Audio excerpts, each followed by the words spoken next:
Well, good evening, ladies and gentlemen, Council. It's Thursday, July the 20th at 6 p.m. and we're calling the meeting of Kings County Council to order. This is a special meeting of Council, which only means it's out of turn of the regular sessions. We generally try to deal with things of an urgent nature no matter what. So if a special meeting is required for that,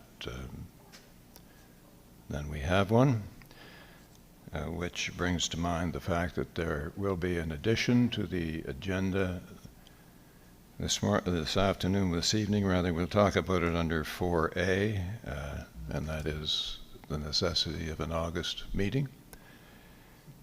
So I'm sure all council is happy to hear about that. And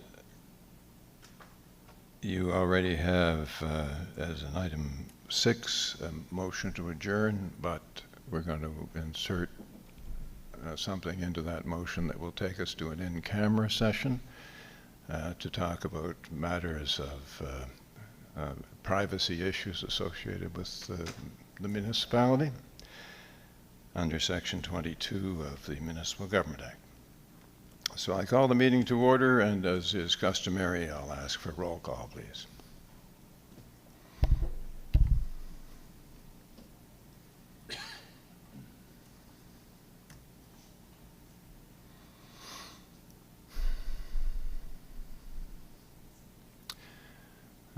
Thank you. All councillors are present with the exception of Councillor Killam, who is absent with medical excuse. Deputy Mayor Lutz. We can ask the clerk about her absence. Madam Clerk, let me get your light for you. Thank you, Mr. Mayor. The Deputy Mayor was planning to attend, so I don't know if she's just running a bit late or if maybe she is unable to. Okay, thank you. And Councillor Davidson, who is our newly elected councillor, who both has another engagement and was not here, was not in his seat as a new councillor for the public hearing, so wouldn't be entitled to have input into the discussion in any event. So I'm looking for a motion to excuse the attendance of Councillor Davidson and to recognize the medical excuse of Councillor Killam for the month of for this meeting in the month of August. Moved by Councillor Harding, seconded by Councillor Hurtle. Is there any discussion? Seeing none, all those in favor or otherwise, please vote now.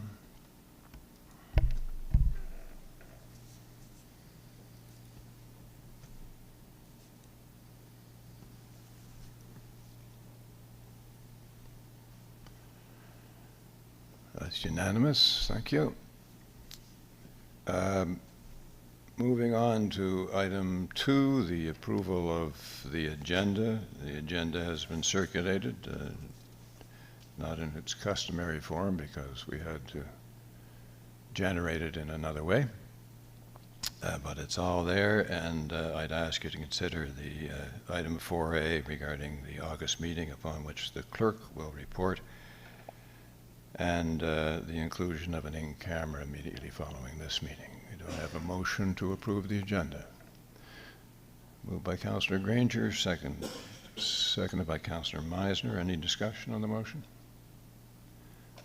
All those in favor or otherwise, please vote now.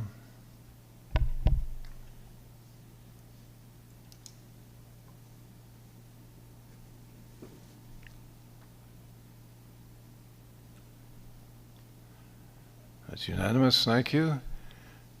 Now, for the purposes of those listening in or present that aren't councillors, once we have approved an agenda, then each councillor is aware of every item on the agenda. So if any item on the agenda is a matter with which the any given counselor has a conflict, whether they have a family member involved in the outcome or there's some financial benefit directly or indirectly, then they have an opportunity to declare that conflict of interest and simply refrain from participating in that item. Is there any conflict of interest to be declared? Seeing none, we'll proceed to item 4, the Planning Advisory recommendation of June the 14th. We all had an opportunity to be present at the public hearing and to hear the representations both from staff and from members of the public and from the applicant. We tabled the motion to approve the matter until such time as until this meeting, so that we would have an opportunity. There was a lot of information received at that meeting, and while councilors cannot consider new information subsequent to a public hearing, the councilors wanted to go away and process the information that they did receive at that meeting rather than make a decision on the spot. So that opportunity has been taking place, and we are now here to deal with the issue. In order to deal with it, it's necessary to bring back the motion to table. So it's proposed that Municipal Council bring back the motion tabled on July the 4th, 2023 regarding the development agreement at 1207 Belcher Street, Port Williams and associated properties. Do I have a mover of the motion?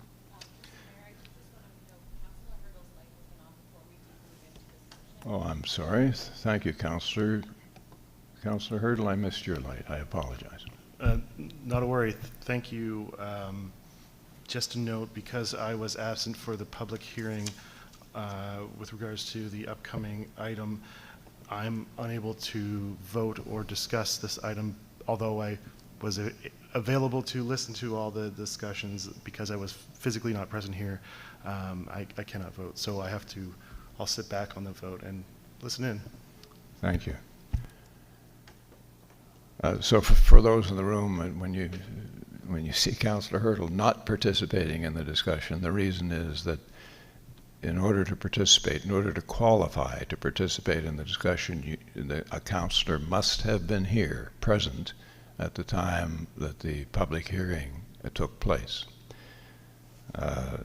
But of course, as it's a council meeting, so he's here as a councillor, and there are other items other than this one that will be coming before us. I've mentioned that members of the public aren't able to provide further information after the public hearing, and we've dealt with the issue of that Councillor Hurdle has raised, in as much as he wasn't present. By the same token, Councillor Davidson, as I explained, was not present, and the Deputy Mayor was not present. So her absence doesn't impact our discussions this evening on this particular point. So back to the issue of raising the motion from the table.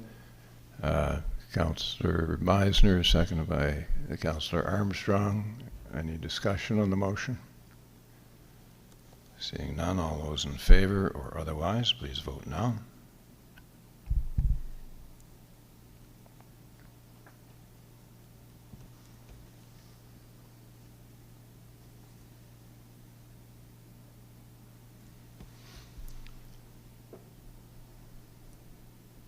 That's unanimous. Thank you. For those that are in a position to vote on it. The motion was, the motion that's now before us was that Municipal Council give final consideration to entering into a development agreement to permit a comprehensive neighborhood development at 1207 Belcher Street and associated properties, PIDs 5503, 0092, 5523, 55 523, 153, 55 534 978 and 55 037 919 Port Williams, which is substantively the same, save for minor differences in form that may be necessary if there are typos or things of that nature, as the draft set out in Appendix D of the report dated May 3rd, 2023. Now, we're open for debate on this motion, and I'm asking councillors if they, given that they've had all this time to give consideration and filter the information that was received at the public hearing prior to our voting on the particular motion, that each councillor have an opportunity to enter into the debate or explain the reasons for the position they intend to take on the motion. Who wishes to go first? Councillor Armstrong. A goes first. Thank you. I am going to support this motion. The municipal planning strategy and land use bylaw that we live by enables this kind of a development. And although I listened to the public, I was here for the public hearing, and I went back and listened to it online again to make sure that I heard everyone's voice and took into consideration everything they were saying. I did not hear anything that would make me believe that we are stepping outside the bounds of our municipal planning strategy and land use bylaw. So I would say that, like it or not, our population is growing, and without growth, we will fail to thrive.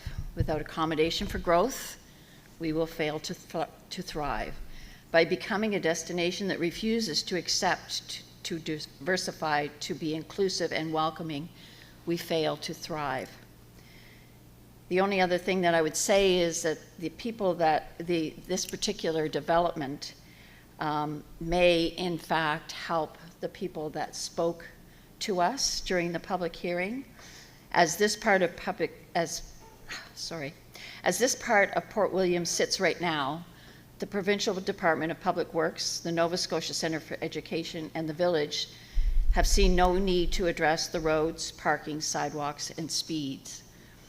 Perhaps an increase in population in this end of the village will be the catalyst to the changes you've been demanding for so long. Thank you. Thank you, Councillor. Councillor Granger. Thank you, Mr. Mayor. And thanks to the people that cared about the community, came and spoke to us and kind of poured their heart out for us to hear so that we could understand. And we do. This is a pretty precarious position because we deal with facts, not feelings. And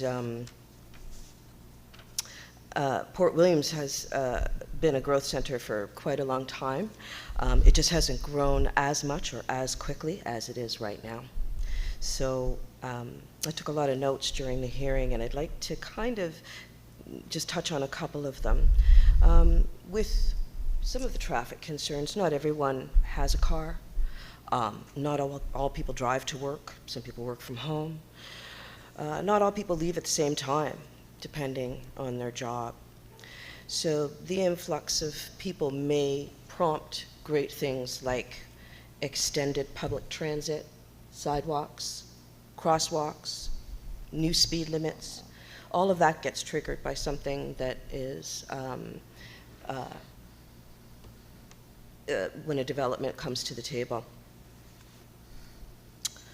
And especially with the commercial component to this as well. People won't have to drive to the store or drive to go get a coffee if there is something available in their own building. Excuse me.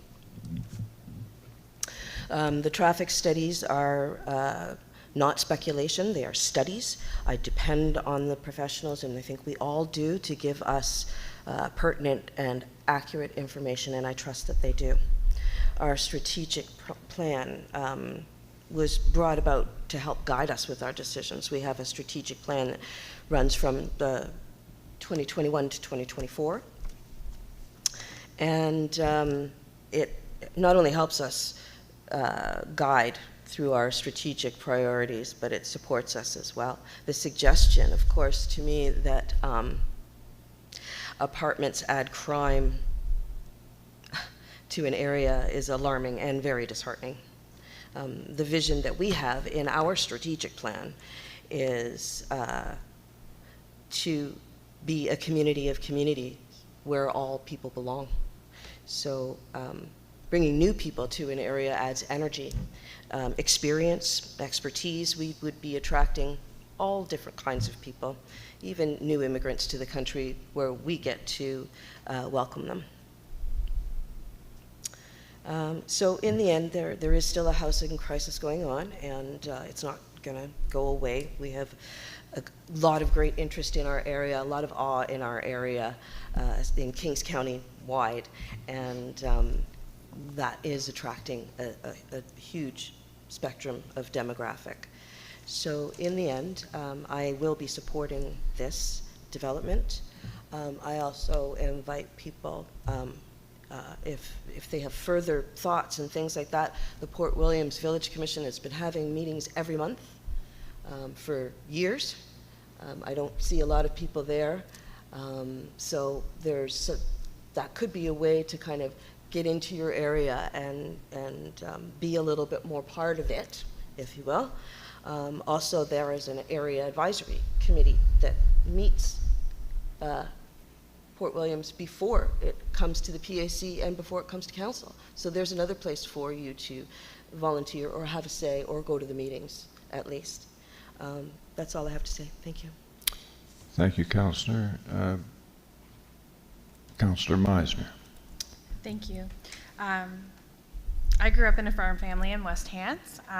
We have a lot of land which has not been used in many years, and now we're seeing a fulsome turnover of that land being purchased for the purpose of development.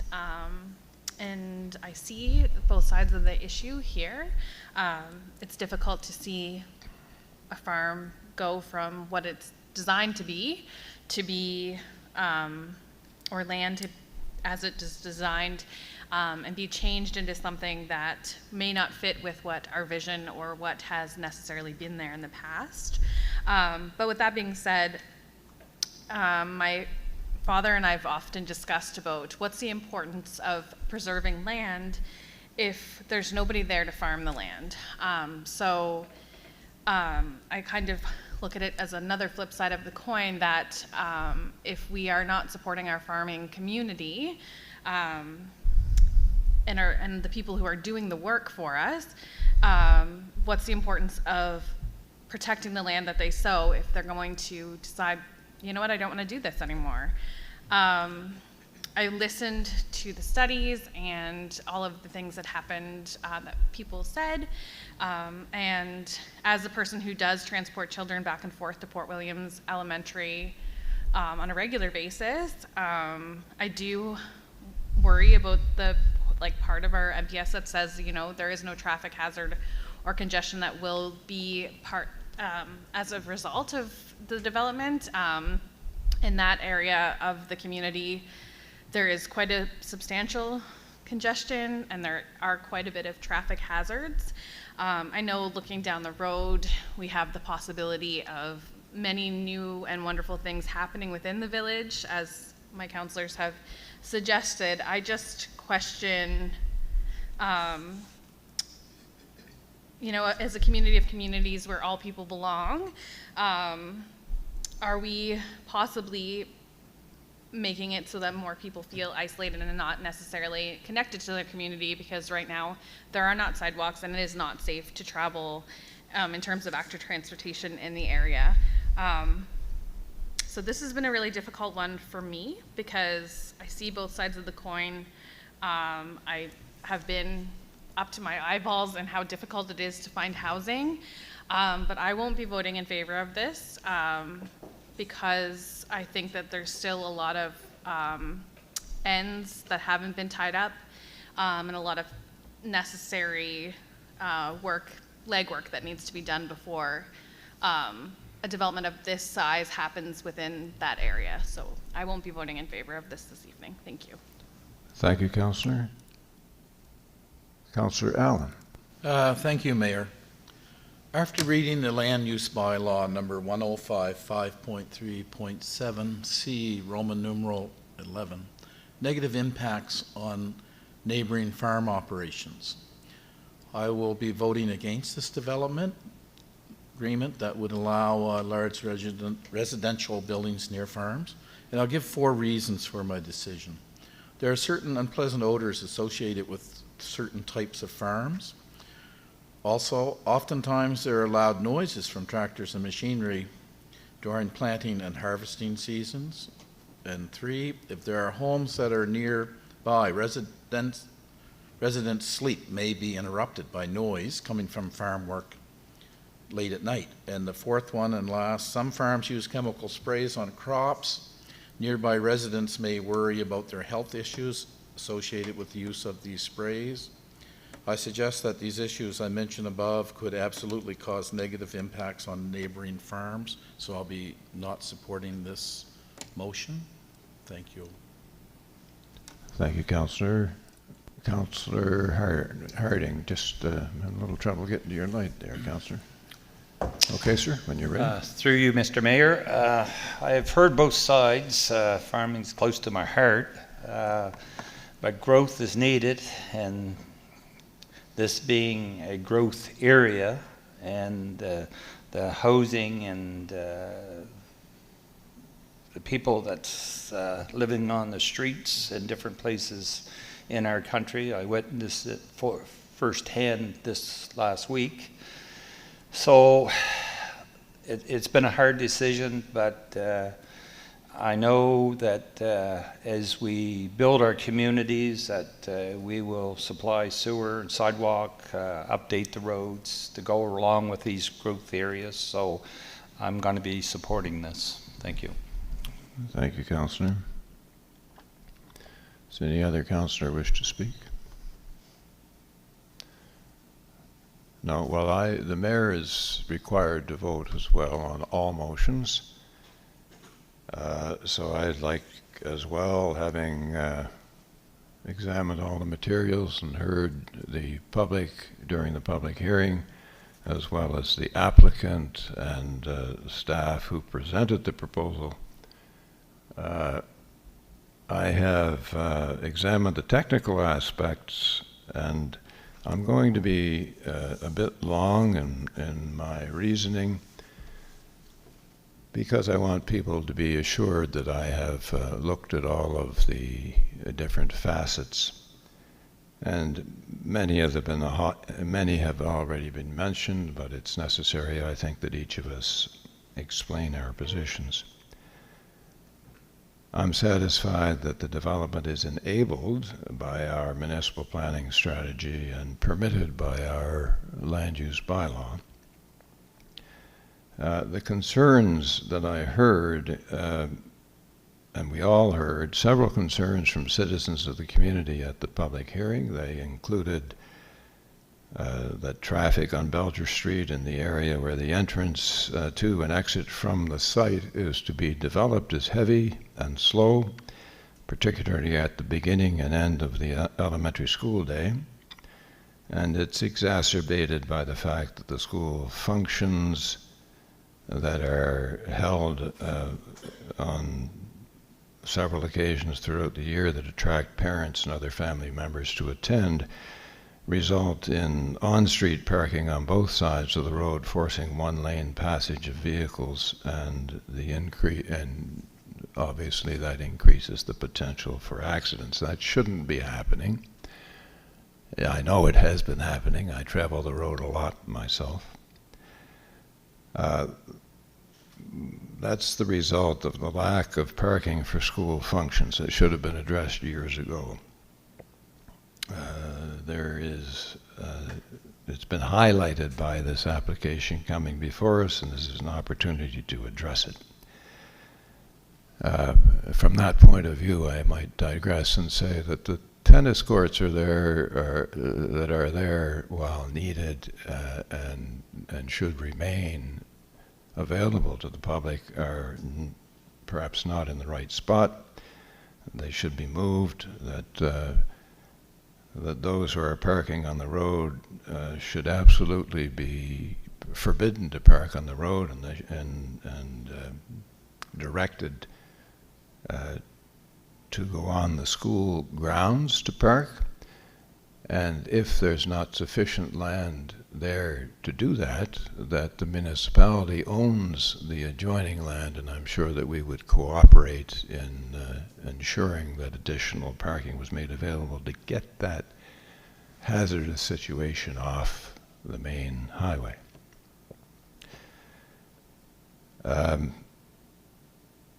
There is a lack, currently a lack of sidewalks. This municipality has been on a mission to ensure that there are sidewalks to every school within the municipality. We've been doing a good job on that. There is a sidewalk to get to this school from one side, but not from the west to east. There are a few residential properties to the west where the kids have to walk on the road.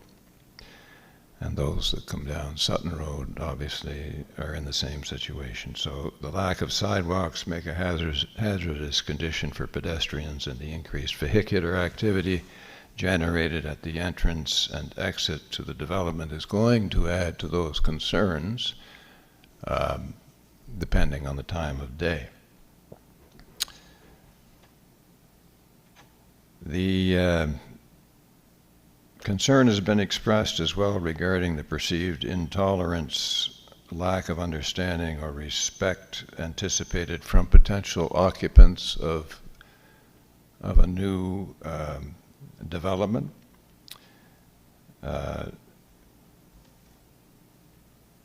Including, as I made my notes at the time, understanding and acceptance of farm odors, coping with slow-moving farm equipment on the highway, the speeding, and the like. With respect to these items, farmers, in my opinion, have the absolute right to carry on their business, and any person who chooses to reside within a rural environment has an obligation to respect that right. And to the extent that it needs to be enforced, that it be enforced. That's part of rural living. It comes down to educating people. Most people that reside in those areas now understand, although I can say that I've had complaints from people who live on Main Street in Port Williams on occasion, and in other rural areas about farm produce trucks making noise early in the morning, traveling along their road, and couldn't they please take another road? It's a matter of education, and after substantial explanation about the fact that farmers have to get their produce to market, and if you're between the market and the farmer, then it's going to come by you. After that kind of explanation and discussion, the persons in question became more understanding, I felt. But it's natural, and we will have those disagreements from time to time. They simply need to be explained. The farming families along Belcher Street, and this was pointed out at the public hearing, and I quite agree with it, specifically speaking now about the Newcomb, Cogswell, Jess, and Embry families who are located within the village, have certainly contributed greatly to their community over several generations, and their concerns they're not frivolous. Clearly they don't want to create conflict, and they don't want to have to put up with persons complaining about conflict. Whether you live in a village or a town in our valley, you quickly understand that it's a rural area.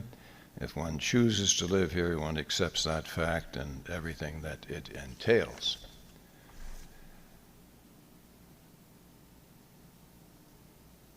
in my experience and based upon my limited knowledge of what the future holds, population in our villages will continue to grow. There has been a lull from time to time, and some villages actually have decreased in population. Port Williams isn't one of them. But now there's a demand for people to come to rural communities, whether it was COVID or whether it was we're victims of our own success in installing internet services where you can work from home now, or whatever it is, there's a strong demand. We have approximately 3,000 applications for units in the queue in Kings County alone. That's not including what we're seeing in terms of growth in the towns. The primary growth and building trend today is not single-family dwellings. It's or duplexes, for that matter. It's growth in apartment buildings. On the transportation side, Belcher Street's already become a default option for those traveling westerly to Kentville and Colebrook from the Woofle and beyond areas, because they don't want to cope with the congestion in New Minas, which is more or less constant. So it's those people that are not heading up to the 101 to go to the communities farther to our west. They're the people that want to go to the Kentville, Colebrook, Cambridge areas. That's inevitable and it won't change. It's up to our province to ensure that the road network is adequate to handle that increased travel. We have on that area of Belcher Street that we're talking about, interestingly, we have not only farms that want to attract people to their U-picks, so we're inviting people into that area and increasing the traffic, but this other pressure as well. We do presently erect with provincial permission traffic calming radar signs near schools, and as everybody knows, there are 2 schools in that area. There is a traffic calming radar sign there. Enforcement, I know that sign slows me down. I don't know whether it's slowing everybody down. The current government, let's say the provincial government's mandate is to increase the size of the population of Nova Scotia. I believe the size will increase organically whether or not the province chooses to encourage it. But the fact that the province has expressed this goal carries with it the obligation on the province to ensure the safety and adequacy of its transportation corridors, and the province should be both cognizant of its obligation to do so and ready and willing to provide the necessary funding assistance when called upon by villages and municipalities. So even without the generic growth locally, our area is a tourist destination for residents from Halifax who come here to participate in those U-picks that I mentioned earlier. We invite them to come to the U-picks, the wineries, the food festivals, to enjoy our viewscapes. So our transportation services must be adequate and they must be updated where required. But we cannot say, I don't want you interfering with my the times that I'm on the road with my tractor, but I want you to come to the U-picks and I want you to come to enjoy the wineries and the food festivals and the viewscapes. On the societal change side, to be a successful community, as has been mentioned, we have to adapt to change where it's inevitable. and I believe that this type of change is inevitable. Nevertheless, rather than assume that the creation of this kind of development will increase crime, threaten safety, or overwhelm our capacity to provide services, I prefer to assume that such newcomers, as one of my fellow councillors has already mentioned, will increase diversity within our communities, entrepreneurship, increased volunteerism, and community spirit. I prefer to look at newcomers through a positive lens as opposed to a negative lens. It's our duty to do our best to plan, assist, and absorb growth as seamlessly as possible through proper planning, which is why our planning documents read the way they do. So in summary, I'm satisfied that this application is in order as it stands, but also, and as important from a public perspective, that it will inspire further positive change in the community. It's actually because this is focused on that particular area, it borders on appalling that we haven't looked after the traffic issue that's there now, that we have those times when there's cars parked on both sides of the road and it's a single lane for somebody trying to get down to go in either direction. Sometimes you have to sit back and wait for that car to come from the opposite direction. And it's a hazard for kids. Those things need to be fixed. There has to be increased traffic, parking on site. Get them off the road. I think we as a municipality can help with that. The traffic calming needs to be there and enforced if it's not being enforced now. I know that because I travel the road that you can get 5 or 6 cars lined up behind a tractor, but generally speaking, the ones that I've observed are patient. The ones that are impatient put themselves in danger.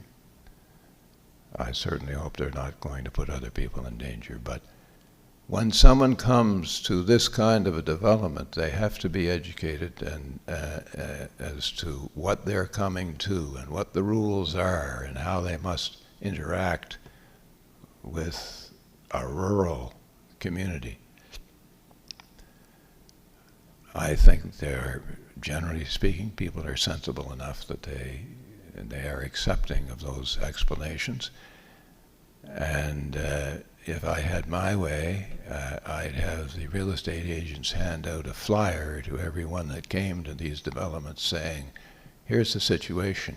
You're going to have spraying on farms. You're going to have occasionally drift from that spraying. You're going to have smells. You're going to have, during harvest time, machinery going early in the morning, maybe all night. Live with it. If you can't live with it, don't live here. So I think I've already signaled what my vote on the matter will be. There's dissension at the table. I'm very appreciative that there's dissension at the table because there are more ways to look at this than one.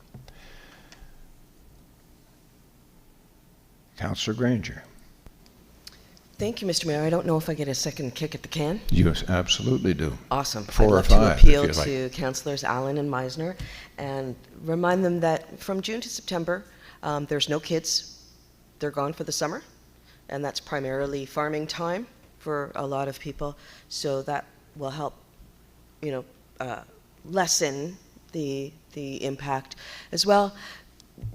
I live on a main street, and the front of my residence is Main Street. So on Main Street, we get tractor trailers, tractors, RVs, everything, school buses, you can name it. And somehow it all seems to work. Behind my house is A1, and the only thing separating me from the A1 is a river. I know when they're going to be spraying. I know what times of the year they spray.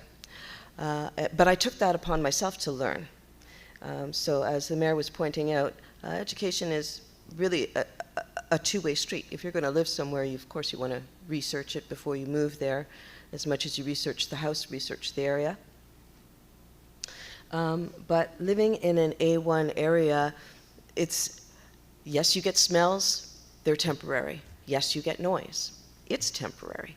The farming will go on, and I support our farmers. I only buy local wherever I can. So living in an A1 area that was designated a long time ago, right beside a growth area, I don't think has a negative impact. In fact, I think it may even encourage people to come and maybe want to work on a farm. You never know. So I just wanted to see if I could appeal to the councillors. Thank you, Mr. Mayor. Thank you, Councillor. Is there any other debate or discussion at the table before I call for the vote? Seeing none, then all those in favor or otherwise of the motion, please vote now.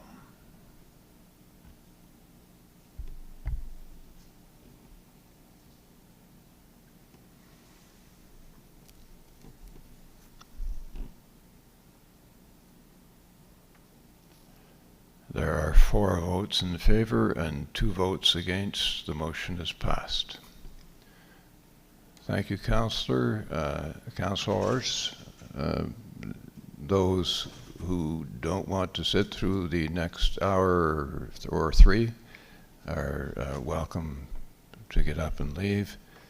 But we will be taking a quick break, and then we will be coming back and discussing our August meeting and entering into an in-camera session, which is a private session in any event. So I'm declaring a 15-minute recess. Thank you.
to order after that brief recess.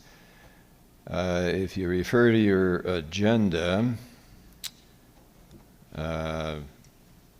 we did have an item 4A regarding the August meeting, but it's been signaled to me that it may take some time to come to agreement between councillors as to when that might be.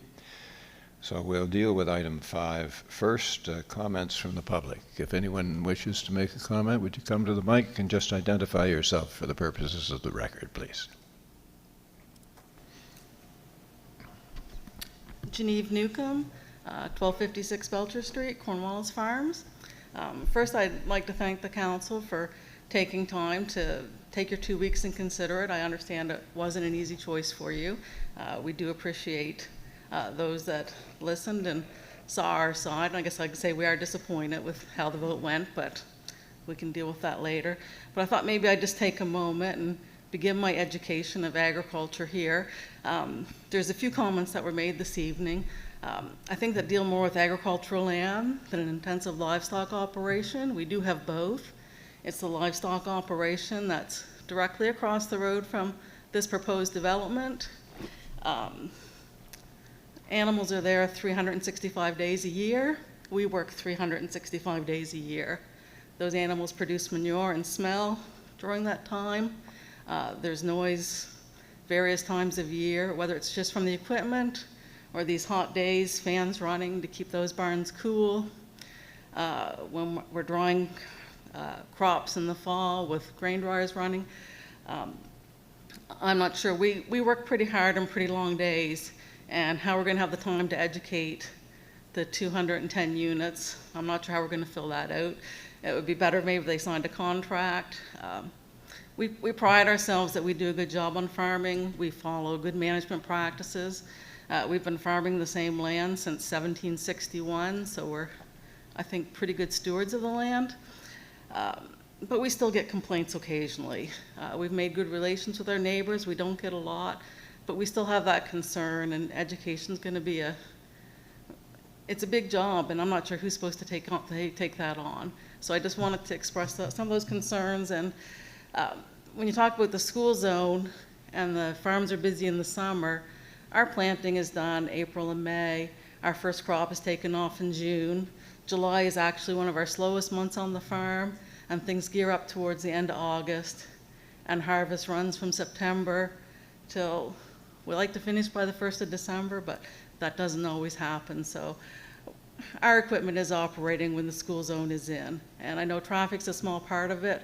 It's really more the nuisance complaints and having that high density neighborhood close to us that was our concern and is our concern. And we'll have to decide how we want to move forward, but I'm sure we'll be in touch. But like I said, we do appreciate the fact that you took extra time to think about it, and do thank you for that. And no hard feelings, but we are disappointed. And we understand that. Thank you for your comments. If it's any consolation at all, the municipality will be taking a proactive position on advising real estate agents and boards and developments of this developers of developments of this nature as to what they should be telling their people they have to live with. But I understand all the fringe parts of that as well, that a lot of people don't listen. Yes, ma'am. Hi, Kim Cogswell. And actually, I'm just going to seize on one of the points that you made during your comments. The parking on the sides of the road at the school. We at the Village of Port Williams have been writing to the Department of Public Works. Now they've changed their names multiple times during the 18 years I've been on the commission. Yeah. And about parking on both sides during school events and so on, and how that is unsafe. There have been accidents. There has been damaged farm equipment. we would really like it if the municipality could echo our concerns. I know June knows we have been talking about that at the commission over the last couple of years. We've submitted videos. The Department of Public Works says, we'll look at it, but they don't really want to upset any parents by making one side of the school zone non-parking, even though they're actually parking on the road. You can't get off far enough. So maybe you guys could help us out with that. We're certainly going to try, and our goal would be to get both sides of the road clear. To be ideal, but one would be Yeah. great. We can't get an emergency vehicle through there Yeah. at certain times. I know you're aware of that. So, Yes. all right. Well, Thank you for your comments. Great. Thank you. Anyone else wish to make a comment?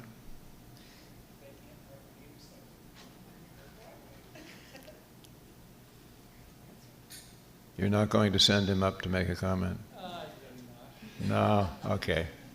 Understandable. He wants to say we don't invite people. The two farms that did complain, neither one of us have UPICs or self-direct from farms, so. Okay. Thank you. Yeah, the boy. We'll get you on the record. There you go. Hi, I'm Craig Newcomb from Wallace Farms. My only comment would be, I was on the village commission for a long, long time in Port Williams, and I was involved in the process of making the secondary plan. That was a long winter. But it was really interesting because you learned a lot in that process. And I remember very clearly at the time when we designated the sand pit as R5, because then you have the flexibility and you can kind of potentially manipulate what goes in there to our vision. And in our mind, we had different scenarios, whether it be estate lots, so you'd have 5 1-acre lots or whatever the scenario may be, or even scale that down to a certain extent. But no way in the world did we ever envision 200 plus units in that very small area in that place.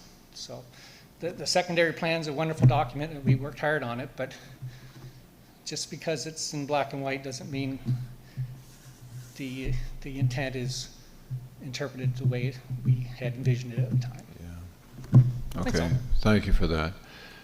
And in response, I can only say that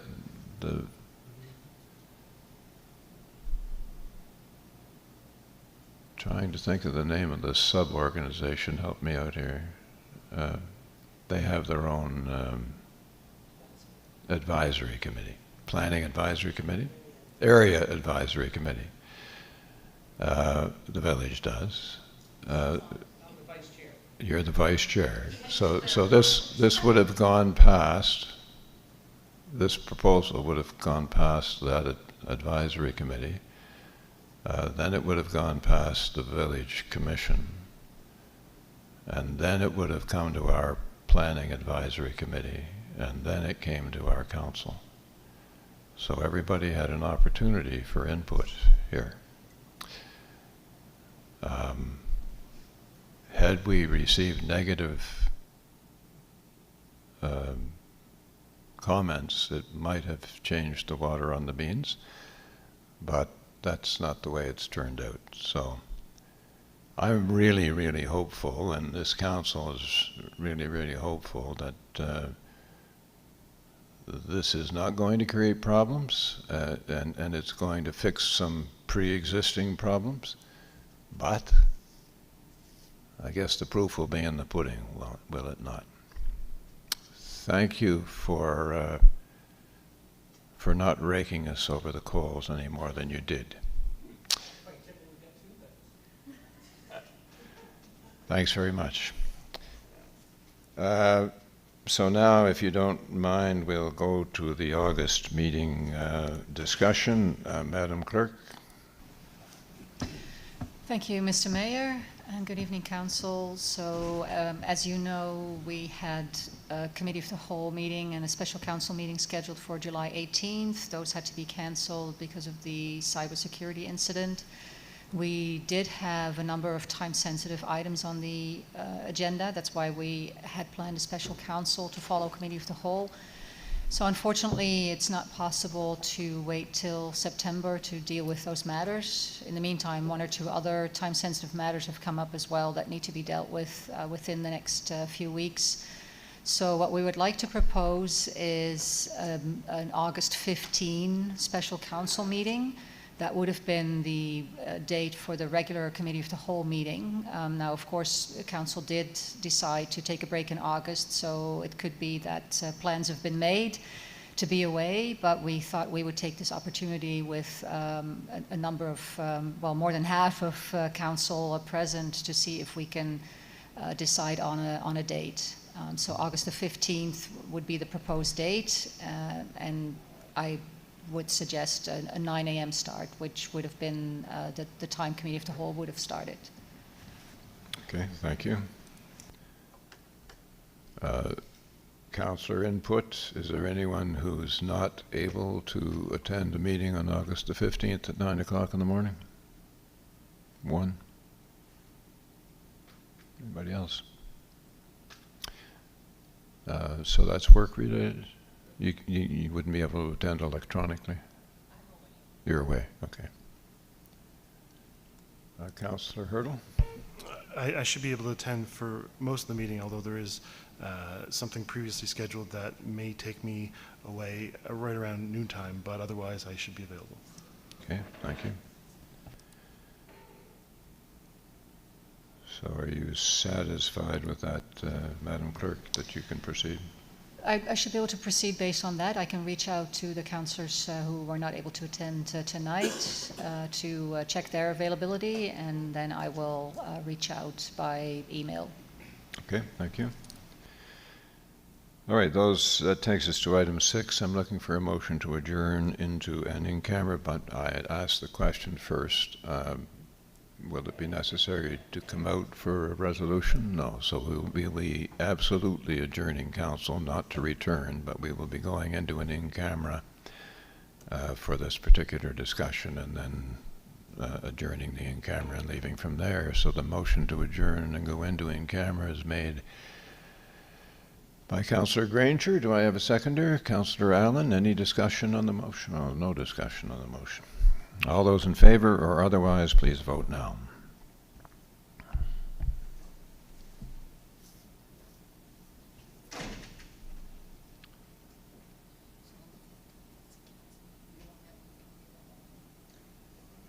It's passed unanimously. Thank you. The meeting is adjourned, and we are entering an in-camera session as soon as we're advised that we're off the public record.